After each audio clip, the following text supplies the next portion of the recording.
కృప నుండి తొలగిపోతారా జనులు అంటే తొలగిపోతారు.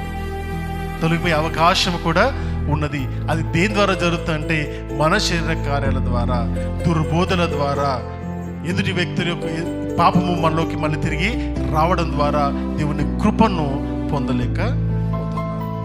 ఎందుకు పోతారంటే దేవుని సన్నిధిలోకి వచ్చి మళ్ళీ లోకంలోకి వెళ్ళిన వ్యక్తులందరూ కూడా దేవుని యొక్క కృపను నుండి దాటి వెళ్ళిపోతారు.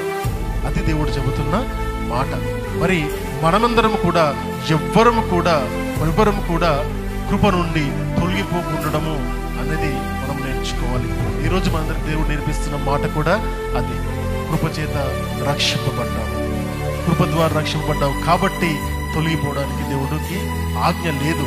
కేవలం మనంతల మనము ఆ దేవుడిచ్చిన ఈ ప్రణాళిక నుండి తొలగిపోతే తప్ప మనము దేవుడి కృపలోనే ఎల్లప్పుడూ ఉన్నాము. ఈ కృప ధైర్యమునివ్వాలి, ఈ కృప కనికరంను ఇవ్వాలి, ఈ కృప ప్రేమనివ్వాలి, ఈ కృప ఆయన దేవుని యొక్క పనిని చేయలాగా నిన్ను ప్రోత్సహించాలి.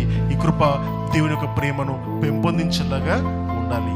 అంత గొప్ప మాటను కృపను దేవుడు మనకు అనుగ్రహించాడు. ఏది ఉన్నా లేకపోయినా నా యేసు నాకుంటే చాలు అన్న ఆలోచనతో మనం జీవితాంతము జీవించడానికి ఇష్టపడాలి.